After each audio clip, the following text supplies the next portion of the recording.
There are moments in history when the world seems to hold its breath, when the earth itself goes quiet, as if it knows something extraordinary is being born. Picture a small village on the banks of the Tiber, wooden huts, dirt paths, smoke rising from hearth fires. No marble, no legions, no empire. Just a dream, whispered between men who believed there was something greater than what they could see. It did not begin with glory. It began with struggle. Story begins long before the towering arch. Long before the golden eagles gleamed above legions that stretched across continents. Long before Rome was a name spoken with awe and fear. It was simply an idea carried by shepherds, warriors, and wanderers who believed that civilization could be forged from chaos. That destiny favors the bold. That greatness is not born, it is built, and built it was, but not quickly. No great city, no great dream, no great destiny ever appears in an instant. Rome rose the way mountains rise, layer upon layer, storm after storm, age upon age. Every brick of that empire was placed by the calloused hands of men who woke each morning with hunger in their chest, not for food, but for purpose. They carried stones up hills.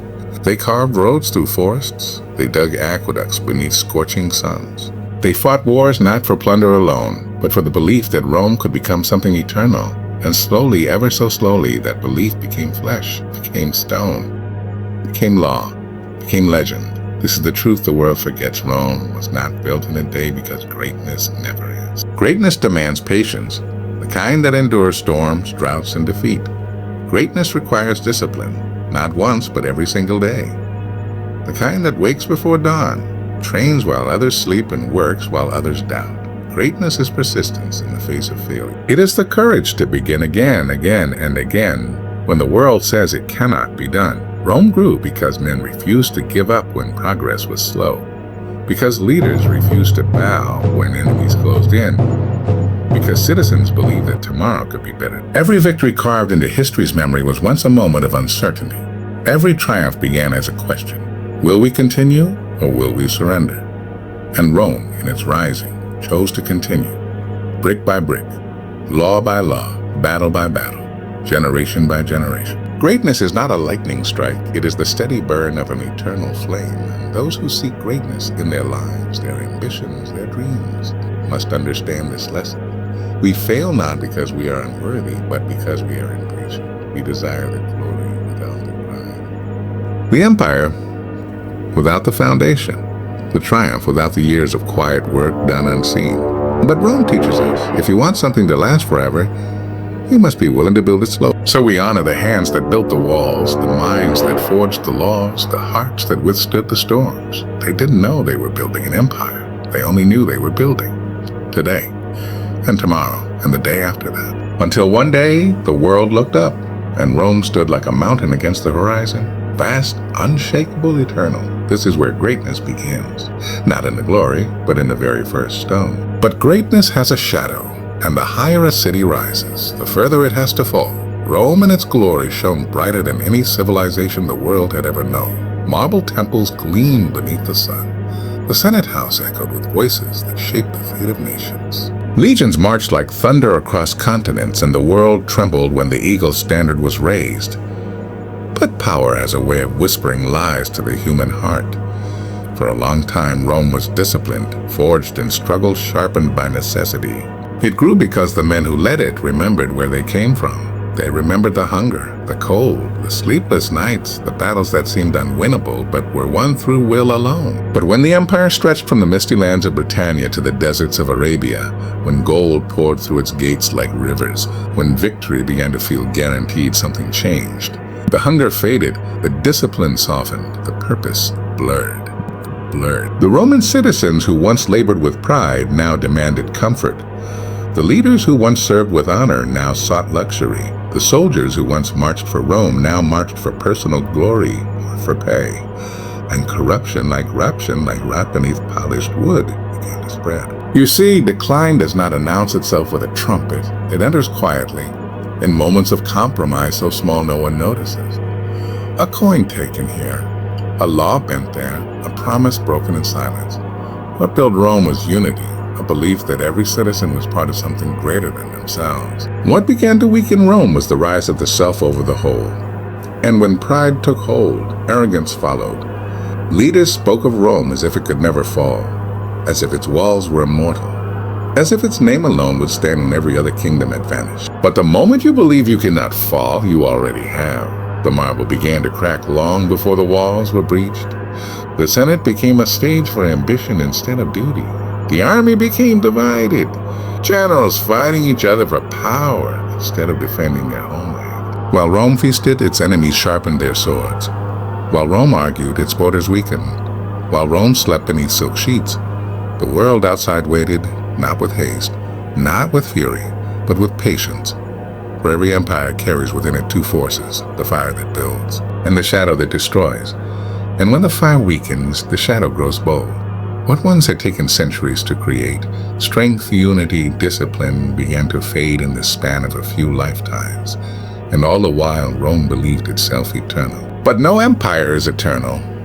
If its people forget what made it great, the tragedy is not that Rome had enemies. The tragedy is that Rome became its own enemy. Greatness once achieved must be guarded, for the same hands that build can destroy. And so the empire stood, magnificent in appearance, hollow in spirit, a lion made of marble, beautiful, majestic, but brittle, waiting for the first blow. It is easy to look at the fall of Rome and blame the invaders, the tribes who crossed the rivers, the warriors who came from forests and plains beyond the empire's borders. History books will tell you of the Goths, the Vandals, the Huns, fierce and relentless. But the truth is far quieter and far more tragic. The enemy that destroys a great empire rarely comes from the outside. It rises from within. While Rome still looked mighty, while its statues still reflected sunlight and its banners still fluttered in the wind, something unseen was happening in the heart of the empire. The spirit that had once united every Roman, from the farmer to the general, was fading. The bond that once held them together like steel had thinned to fragile thread. The legions that once fought side by side began to fracture. Loyalty shifted, not to Rome, but to men, to commanders, to paymasters, to anyone who promised power. And when soldiers fight for gold instead of honor, their swords are already half dull. The Senate, once the brain of the empire, sharp, wise, discipline became tangled in politics of pride and ego. Decisions were no longer made for the good of Rome, but for the benefit of individuals. The empire was no longer guided, it was argued over. And the people who once endured hardship with fierce pride, who once believed that their identity was Rome, now became distracted by spectacle. The arenas grew louder, the feasts richer, the games more extravagant. Bread and entertainment became the heartbeat of everyday life. While the empire burned slowly, silently, the people cheered. So when the northern tribes approached the borders, when foreign banners appeared beyond the rivers, when Rome heard the distant sound of war drums, it was already too late. Not because the enemies were stronger, but because Rome was weak. You cannot defend a fortress whose walls are cracked from within. You cannot stand together when unity has already been abandoned. You cannot preserve greatness when you no longer understand where it came from. The invaders did not destroy the empire. They simply walked into a kingdom where the doors had already been opened, not by force, but by neglect. No sword from outside can break a nation that stands united. No army can conquer a people who still remember who they are. Rome did not fall because of the enemies at its gates, but because the Romans forgot what it meant to be Roman. And when identity is lost, when purpose fades, when the soul of a civilization grows quiet, its collapse is not a matter of if, only when. The world will remember the conquerors who struck the final blow, but history does not whisper their names in sorrow. It sighs for the empire that surrendered itself long before the gates were breached. For years, the signs were there, whispers in the Senate halls, cracks in the walls, silence in the hearts of the people. But Rome, in its pride, believed itself too great to fall. And that is the most dangerous belief any nation, any empire, any person can hold. Decline does not thunder down the mountainside like an avalanche. It begins as a single loose stone, rolling quietly where no one notices, and then another, and another, until one day the entire slope collapses. So it was with Rome. While the city still glittered under the Mediterranean sun, while statues of emperors watched over marble plazas, the foundation beneath them had already turned to dust. And collapse, when it came, did not arrive slow. It came all at once. One night, the fires rose. The gates that had stood for centuries, Gates that had withstood armies, storms, sieges, were breached not by unstoppable power, but by a force Rome had long dismissed. The Goths swept through streets once filled with poets, senators, scholars, generals. Torches reflected in the polished stone of monuments that had seemed eternal, and the people watched in disbelief, not because the city was burning, but because they had always believed it never could. And it is how downfall works. The warnings seem unnecessary until the day they become prophecy. The cracks were ignored, the corruption tolerated, the unity abandoned, the discipline forgotten. All the small choices, all the moments of looking away, all the excuses of a not today and that someone else will fix it. They arrived together in a single night of reckoning.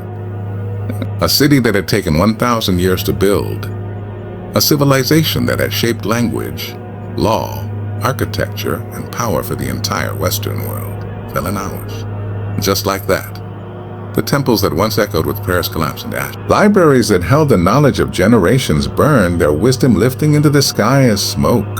Statues of heroes cracked and shattered, the faces of legends crumbling to dust. And the empire that once believed it would stand forever fell silent. Not because the world had suddenly grown darker, but because Rome had allowed its flame to die long before the enemy arrived to snuff it out. It is a lesson as old as time. Fall does not come when the walls are struck.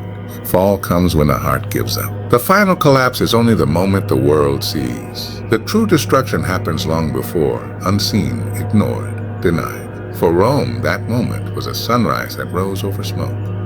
A silence where once there had been trumpets. A world waking to find the eternal city, mortal after all. We tell the story of Rome not to mourn the past, but to understand the present. For every empire, every nation, every family, every dream walks the same path Rome once did. We build slowly. We rise through patience, discipline, courage, sacrifice. We grow strong because we believe in something greater than ourselves. But with success comes comfort. With comfort comes forgetfulness. And with forgetfulness comes decline. This is not just the story of a fallen city. It is the story of every human life. Think of the things you hold dear. Your work, your relationships, your reputation, your dreams. They take years to build. The trust of those who stand beside you. The skills you've caught into your hands and mind, the strength you've earned through struggle, the identity you've forged from every choice you've made. And yet, all these precious things can be destroyed in a single moment, a careless word, a broken promise, a decision made in anger, a step turned toward ease instead of effort. What took years to build can be lost overnight if we stop protecting what matters. Rome teaches us that greatness is fragile, not because it is weak, but because it must be continually renewed. Greatness is not owned. Greatness is practiced. Every day, brick by brick, choice by choice. Discipline is not a moment. It is a lifestyle. Purpose is not a feeling. It is a commitment. And legacy is not something we inherit. It is something we earn through how we live, build and protect. So we must ask ourselves, what are we building? And are we guarding it with the same devotion with which we created it? For if we abandon patience, humility, unity, and purpose, we will watch our own empires fall, not to invaders, not to enemies, but to the silent erosion of our own neglect. Yet there is hope in this truth. Because if collapse comes from within, so too does strength. If greatness can be lost through our choices, it can also be reborn through our choices. Each sunrise offers another stone to lift. Each challenge offers another chance to grow. Each day, another step toward what we may yet become. Rome was not built in a day, and neither are we. But if we rise with purpose, if we guard what we cherish, if we remember the hunger, the dream, the struggle, then what we build may stand beyond our years, even if it begins small, even if no one sees it yet. Because greatness does not need to be rushed, it only needs to be tended patiently, faithfully, relentlessly. Just as Rome once rose, so can we.